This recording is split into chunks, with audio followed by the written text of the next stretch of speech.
ಓಂ ಶಾಂತಿ. ಮಧುರಾತಿ ಮಧುರ ಶಿವ ಪರಮಾತ್ಮ ತಂದೆಯ ಮಧುರ ಮಹಾವಾಕ್ಯವನ್ನು ಕೇಳೋಣ. ಇಂದಿನ ಮುರಳಿಯ ದಿನಾಂಕವಾಗಿದೆ 26/2/2026. ಪ್ರಾತಃ ಮುರಳಿ ಬಾಪ್ದಾದ ಮಧುಬನ್.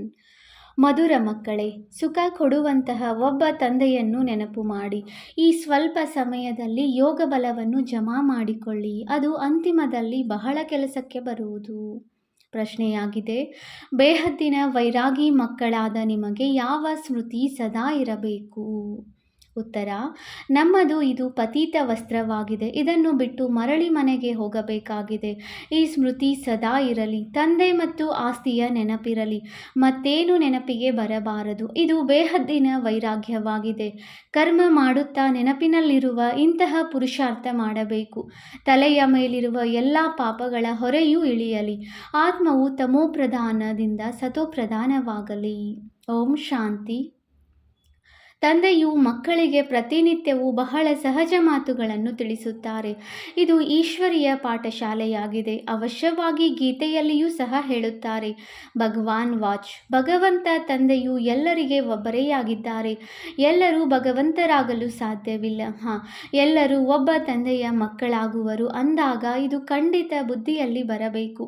ತಂದೆಯು ಸ್ವರ್ಗ, ಹೊಸ ಪ್ರಪಂಚದ ಸ್ಥಾಪನೆ ಮಾಡುವವರಾಗಿದ್ದಾರೆ. ಆ ತಂದೆಯಿಂದ ನಮಗೆ ಸ್ವರ್ಗದ ಆಸ್ತಿಯು ಖಂಡಿತ ಸಿಕ್ಕಿರಬೇಕು. ಭಾರತದಲ್ಲಿಯೂ ಶಿವ ಜಯಂತಿಯ ಗಾಯನವಿದೆ. ಆದರೆ ಹೇಗೆ ಶಿವ ಜಯಂತಿಯಾಗುತ್ತದೆ ಎಂಬುದನ್ನು ತಂದೆಯೇ ಬಂದು ತಿಳಿಸುತ್ತಾರೆ. ತಂದೆಯು ಕಲ್ಪದ ಸಂಗಮ ಯುಗದಲ್ಲಿ ಬರುತ್ತಾರೆ.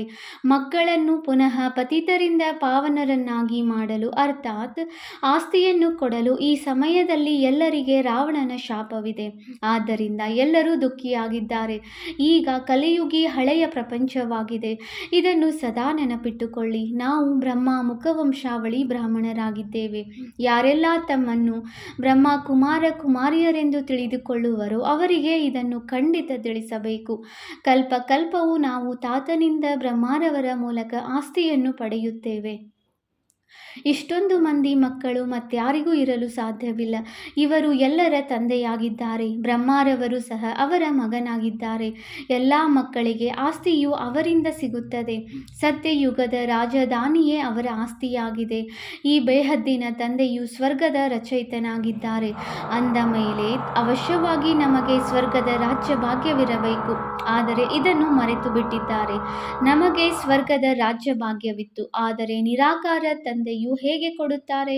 ಅವಶ್ಯವಾಗಿ ಅವರು ಬ್ರಹ್ಮರವರ ಮೂಲಕವೇ ಕೊಡುತ್ತಾರೆ. ಭಾರತದಲ್ಲಿ ಇವರ ರಾಜ್ಯವಿತ್ತು.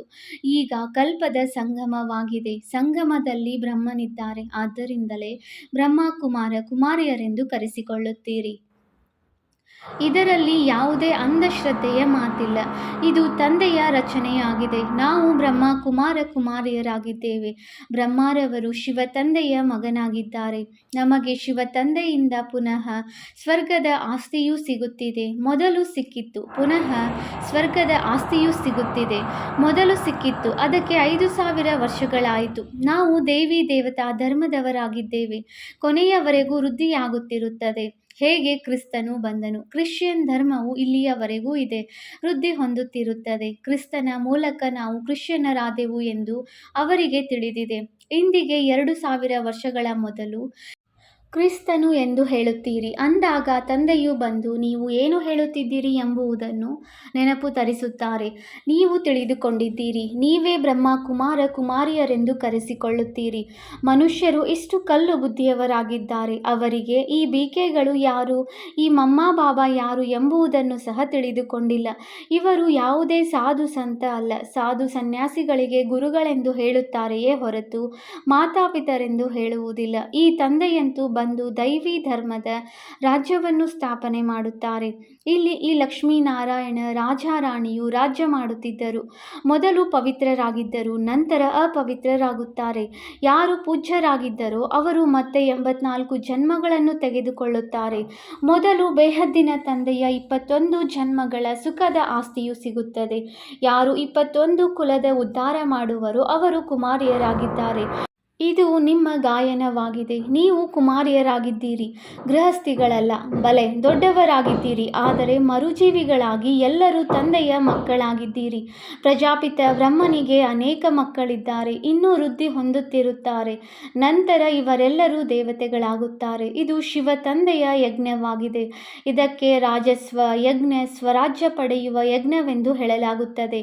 ಆತ್ಮರಿಗೆ ತಂದೆಯಿಂದ ಸ್ವರ್ಗದ ರಾಜ್ಯದ ಆಸ್ತಿಯೂ ಸಿಗುತ್ತದೆ. ಈ ರಾಜಸ್ವ ಅಶ್ವಮೇಧ ಜ್ಞಾನ ಯಜ್ಞದಲ್ಲಿ ಏನು ಮಾಡಬೇಕಾಗಿದೆ?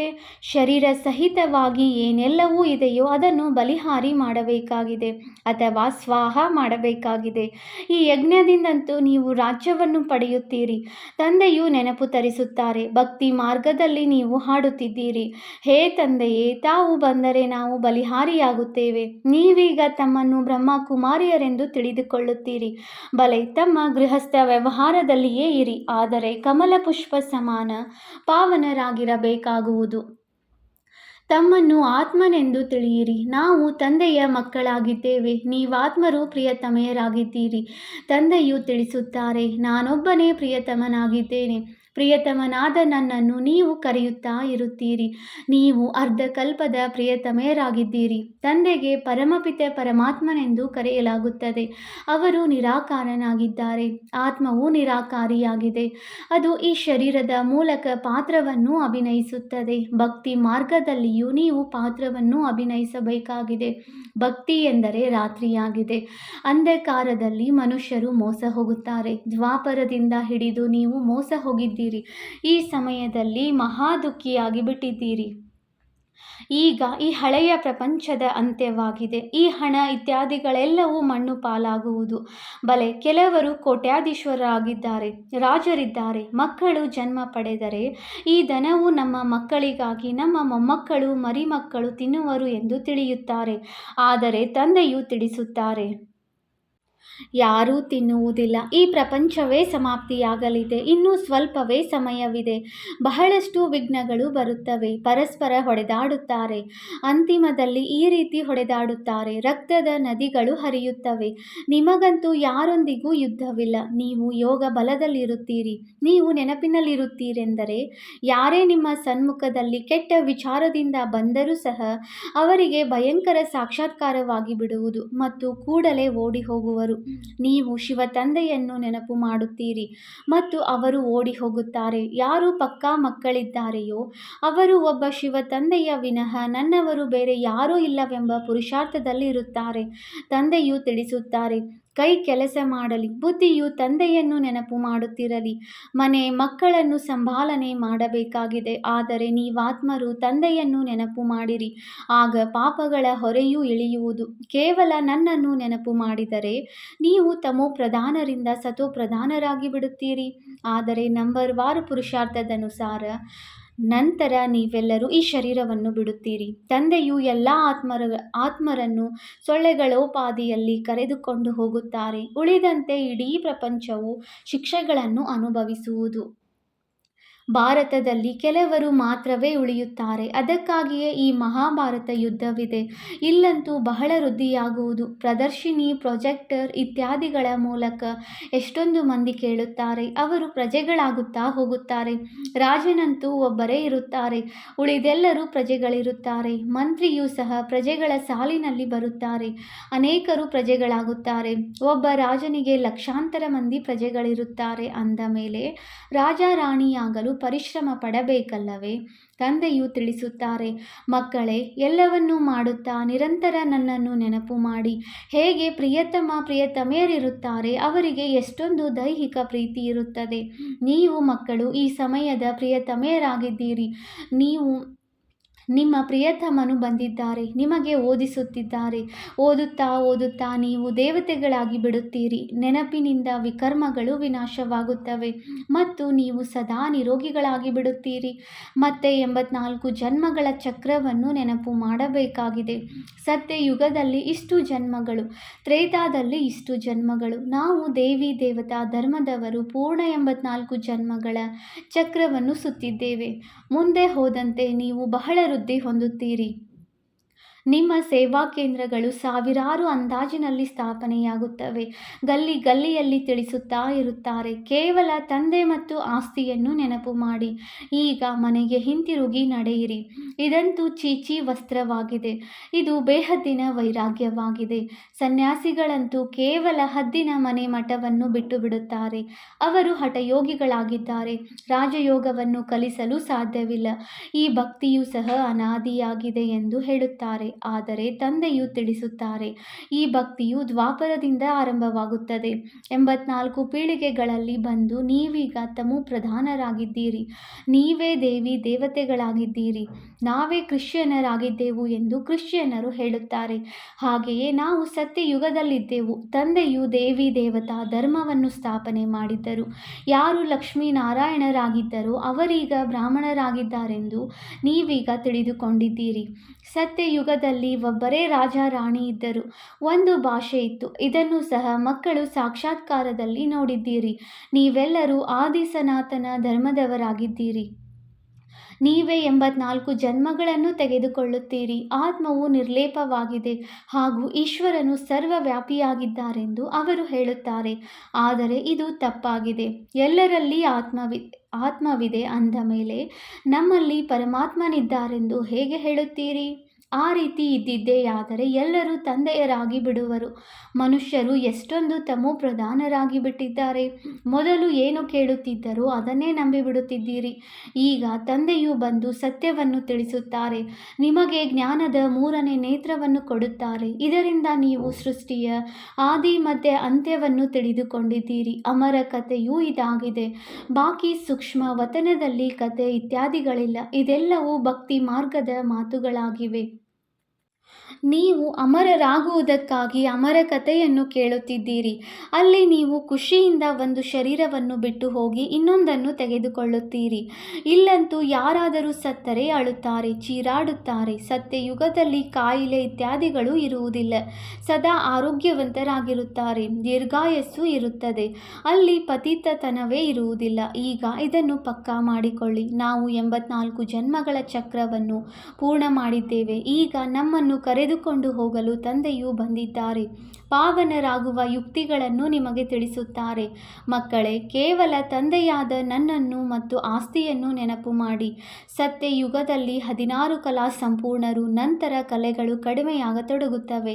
ಈಗ ನಿಮ್ಮಲ್ಲಿ ಯಾವುದೇ ಕಲೆ ಇಲ್ಲ. ತಂದೆಯೇ ದುಃಖದಿಂದ ಬಿಡಿಸಿ ಸುಖದಲ್ಲಿ ಕರೆದುಕೊಂಡು ಹೋಗುತ್ತಾರೆ.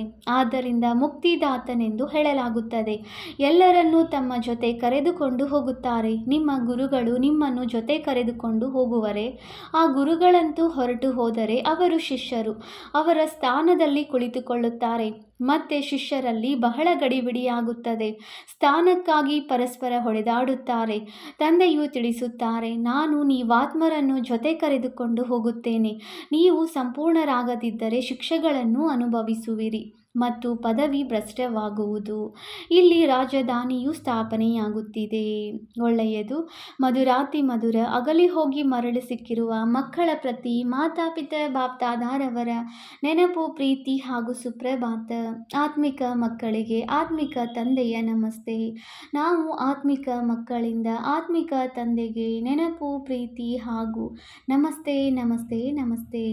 ಧಾರಣೆಗಾಗಿ ಮುಖ್ಯ ಸಾರ. ಪಾಯಿಂಟ್ ನಂಬರ್ 1, ನೆನಪಿನ ಇಂತಹ ಅಭ್ಯಾಸ ಮಾಡಬೇಕು. ಕೆಟ್ಟ ವಿಚಾರದವರು ಮುಂದೆ ಬರುತ್ತಿದ್ದಂತೆಯೇ ಅವರು ಪರಿವರ್ತನೆಯಾಗಿ ಬಿಡಲಿ. ನನ್ನವರು ಒಬ್ಬ ಶಿವ ತಂದೆಯ ವಿನಃ ಯಾರೂ ಇಲ್ಲ. ಈ ಪುರುಷಾರ್ಥದಲ್ಲಿ ಇರಬೇಕಾಗಿದೆ. ಪಾಯಿಂಟ್ ನಂಬರ್ 2, ಸ್ವರಾಜ್ಯವನ್ನು ಪಡೆಯುವುದಕ್ಕಾಗಿ ಶರೀರ ಸಹಿತ ಏನೆಲ್ಲವೂ ಇದೆಯೋ ಅದೆಲ್ಲವನ್ನು ಬಲಿಹಾರಿ ಮಾಡಬೇಕಾಗಿದೆ. ಯಾವಾಗ ಈ ರುದ್ರ ಯಜ್ಞದಲ್ಲಿ ಎಲ್ಲವನ್ನೂ ಸ್ವಾಹ ಮಾಡುವಿರೋ ಆಗ ರಾಜ್ಯ ಪದವಿಯು ಸಿಗುವುದು. ವರದಾನ: ಸಹನಾಶಕ್ತಿಯ ವಿಶೇಷತೆಯ ಮೂಲಕ ಅನ್ಯರ ಸಂಸ್ಕಾರಗಳನ್ನು ಪರಿವರ್ತನೆ ಮಾಡುವಂತಹ ದೃಢ ಸಂಕಲ್ಪಧಾರಿ ಭವ. ಹೇಗೆ ಬ್ರಹ್ಮ ತಂದೆಯು ಜ್ಞಾನಿ ಹಾಗೂ ಅಜ್ಞಾನಿ ಆತ್ಮರ ಮೂಲಕ ಆಗಿರುವ ಟೀಕೆಯನ್ನು ಸಹನೆ ಮಾಡುತ್ತಾ ಅದನ್ನು ಪರಿವರ್ತನೆ ಮಾಡಿಬಿಟ್ಟರು. ಹಾಗಾದರೆ ಫಾಲೋ ಫಾದರ್ ಮಾಡಿರಿ. ಇದಕ್ಕಾಗಿ ಕೇವಲ ತಮ್ಮ ಸಂಕಲ್ಪಗಳಲ್ಲಿ ದೃಢತೆಯನ್ನು ಧಾರಣೆ ಮಾಡಿಕೊಳ್ಳಿರಿ. ಇದು ಎಲ್ಲಿಯವರೆಗೆ ಆಗುತ್ತದೆ ಎಂದು ಯೋಚಿಸಬಾರದು. ಕೇವಲ ಮೊದಲು ಸ್ವಲ್ಪ ಹೇಗಾಗುವುದು, ಎಲ್ಲಿಯವರೆಗೆ ಸಹನೆ ಮಾಡುತ್ತೇವೆಯೋ ಎಂದೆನಿಸುತ್ತದೆ. ಆದರೆ ಒಂದು ವೇಳೆ ತಮಗಾಗಿ ಯಾರೇನಾದರೂ ಮಾತನಾಡುತ್ತಾರೆ ಎಂದರೂ ಸಹ ತಾವು ಶಾಂತವಾಗಿರಿ. ಸಹನೆ ಮಾಡಿಕೊಳ್ಳುತ್ತೀರೆಂದರೆ ಅವರು ಸಹ ಬದಲಾಗಿ ಬಿಡುವರು. ಇದರಲ್ಲಿ ಕೇವಲ ಹೃದಯ ವಿದೀರ್ಣರು ಆಗಬಾರದು. ಸ್ಲೋಗನ್: ಸಂಗಮದಲ್ಲಿ ಸಹನೆ ಮಾಡುವುದು, ಬಾಗುವುದು ಇದೇ ಅತಿ ಶ್ರೇಷ್ಠವಾದ ಮಹಾನತೆಯಾಗಿದೆ. ಅವ್ಯಕ್ತ ಸೂಚನೆ: ಏಕತೆ ಮತ್ತು ವಿಶ್ವಾಸದ ಗುಣಲಕ್ಷಣಗಳ ಮೂಲಕ ಸಫಲತಾ ಸಂಪನ್ನರಾಗಿರಿ. ಬಾಪ್ದಾದಾರವರು ಬಯಸುತ್ತಾರೆ, ಮಕ್ಕಳಲ್ಲಿ ಮೊದಲು, ಜೊತೆಗಾರರಲ್ಲಿ, ಸೇವೆಯಲ್ಲಿ, ವಾಯುಮಂಡಲದಲ್ಲಿ ಏಕತೆ ಇರಲಿ. ನಂತರ ಒಂದೇ ಬಲ, ಒಂದೇ ಭರವಸೆ, ಏಕಮತರಾಗಿ ಆಗ ಸೇವೆಯಲ್ಲಿ ಸಫಲತೆ ಸಿಗುತ್ತದೆ. ಹೇಗೆ ತೆಂಗಿನಕಾಯಿಯನ್ನು ಒಡೆದು ರಿಬ್ಬನ್ ಕಟ್ ಮಾಡಿ ಉದ್ಘಾಟನೆ ಮಾಡುತ್ತೀರಿ, ಹಾಗೆಯೇ ಏಕಮತ, ಒಂದೇ ಬಲ, ಒಂದೇ ಭರವಸೆ ಮತ್ತು ಏಕತೆಯ ರಿಬ್ಬನ್ ಕಟ್ ಮಾಡಿ ಮತ್ತು ನಂತರ ಸರ್ವರ ಸಂತುಷ್ಟತೆ, ಪ್ರಸನ್ನತೆಯ ತೆಂಗಿನಕಾಯಿಯನ್ನು ಒಡೆಯಿರಿ. ಈ ನೀರು ಧರಣಿಯಲ್ಲಿ ಹಾಕಿ, ನಂತರ ನೋಡಿ ಸಫಲತೆ ಎಷ್ಟಾಗುತ್ತದೆ ಎಂದು. ಓಂ ಶಾಂತಿ.